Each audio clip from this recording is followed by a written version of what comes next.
In your headlines, COVID-19 isn't giving scientists or the rest of the world a break with another virus strain in the works. Officials are impressed with holiday arrival numbers despite a number of setbacks. And updates on the booster vaccine program are out.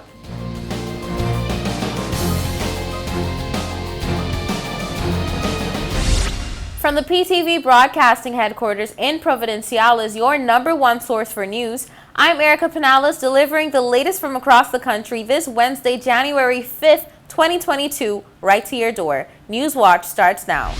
It seems COVID-19 is just not letting up. It seems that while scientists were busy trying to figure out the ins and outs of the new Omicron variant, another strain of the virus was in the works. Here's a look.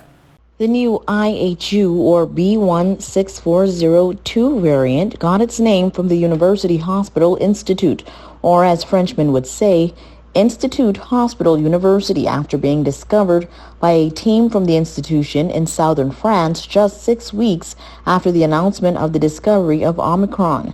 It is said to contain 46 mutations and 37 deletions, and based on early reviews, may be highly contagious.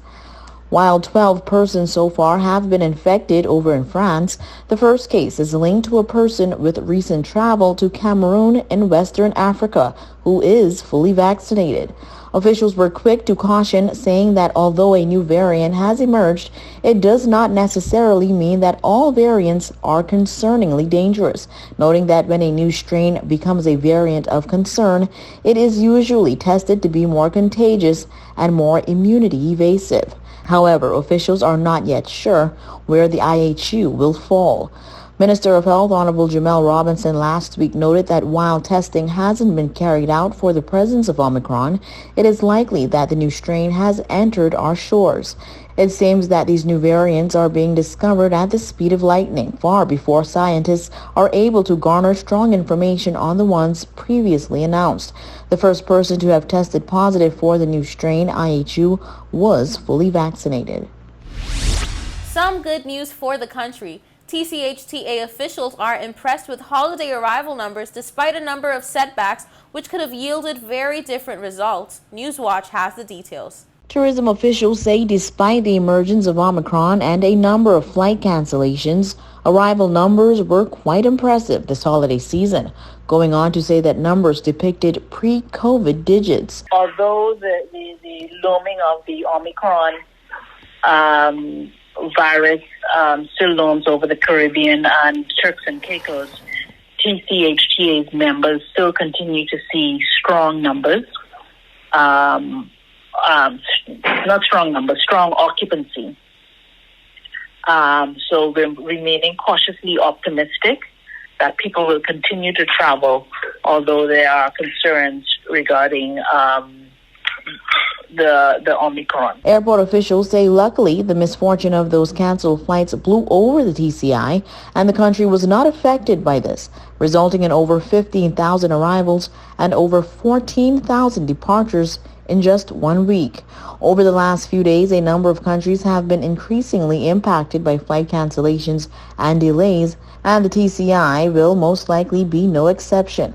TCHTA's Executive Director Stacey Cox told Newswatch that the TCI will, of course, feel the pinch, but they remain optimistic that it will garner minimal negative impact. There will be some impact to the industry on canceled flights and delayed flights. But we can't quantify that as yet.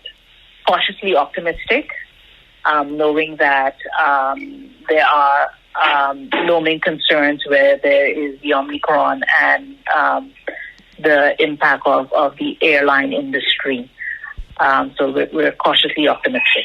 Officials say holiday numbers are reminiscent of arrival numbers portrayed prior to COVID-19, some 2 years ago, and are hoping for the uptick in arrivals to continue. It's time for a quick break. When we return, more Newswatch.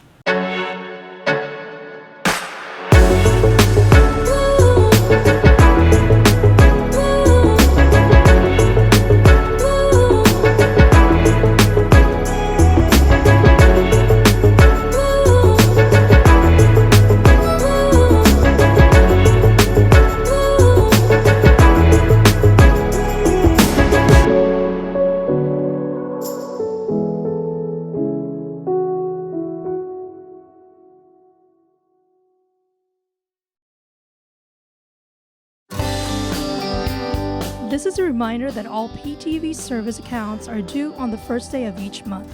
Accounts should be brought up to date by the 28th of the month to avoid disruption in service. Payments may be made on our office at Stubbs Diamond Plaza, Providenciales, Mides Plaza, North Caicos, and Airport Road in South Caicos. Payments may also be made online using Scotiabank, CIBC First Caribbean Bank, and Royal Bank of Canada. Please allow 3 business days for online payments to be processed. We thank you for your cooperation.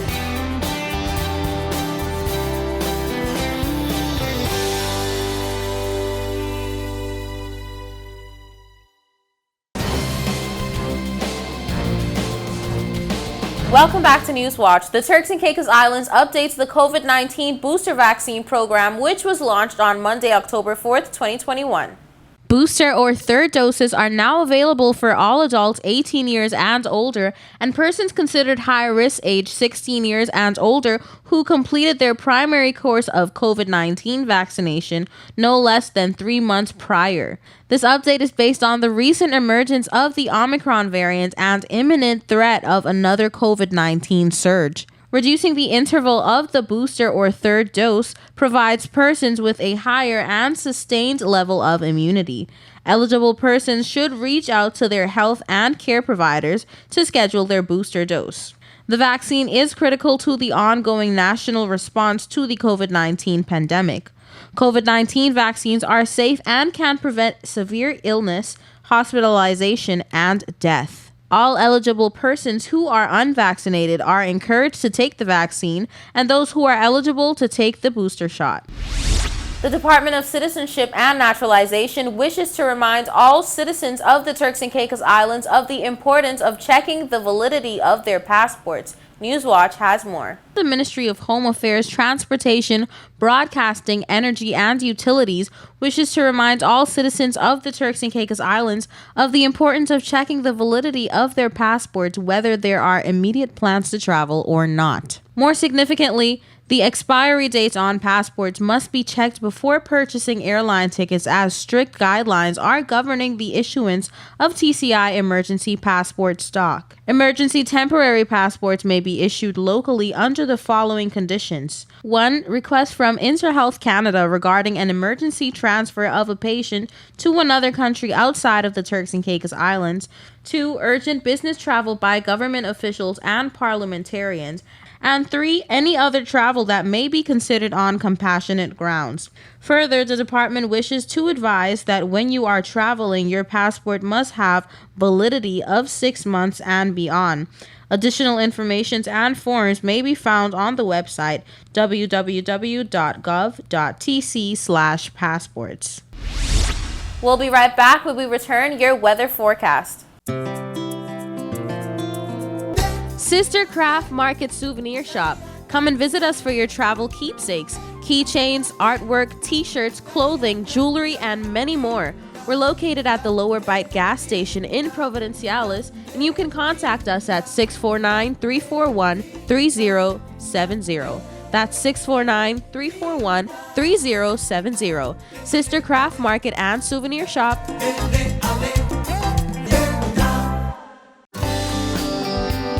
This is a reminder that all PTV service accounts are due on the first day of each month. Accounts should be brought up to date by the 28th of the month to avoid disruption in service. Payments may be made on our office at Stubbs Diamond Plaza, Providenciales, Mides Plaza, North Caicos, and Airport Road in South Caicos. Payments may also be made online using Scotiabank, CIBC First Caribbean Bank, and Royal Bank of Canada. Please allow 3 business days for online payments to be processed. We thank you for your cooperation.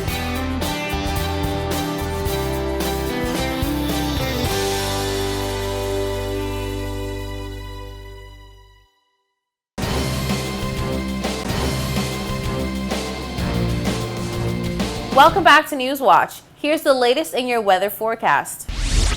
Here's your weather forecast for January 6, 2022.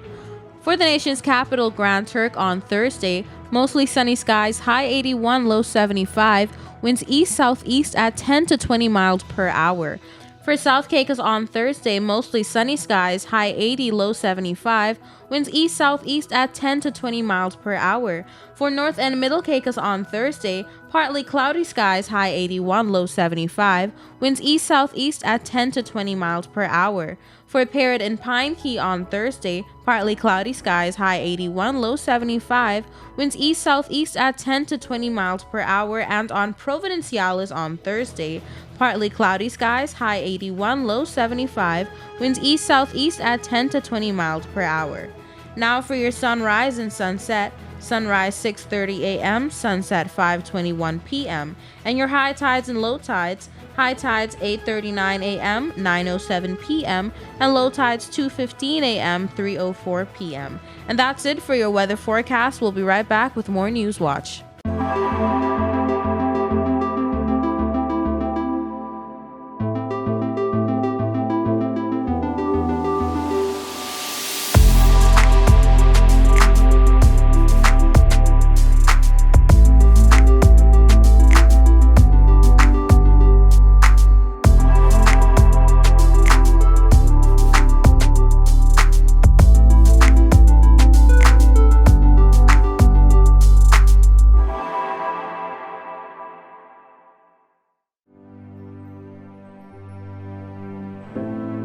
Here at People's Television, we're more than just your leading news and entertainment services. We are spreading the gospel.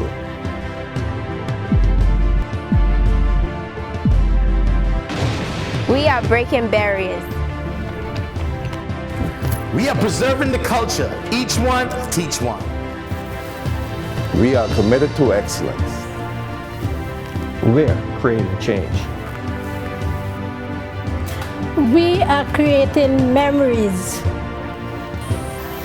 We are the future. I am PTV. I am PTV. I am PTV. I am PTV. We are PTV. We are PTV. We are continuing the legacy. We are PTV.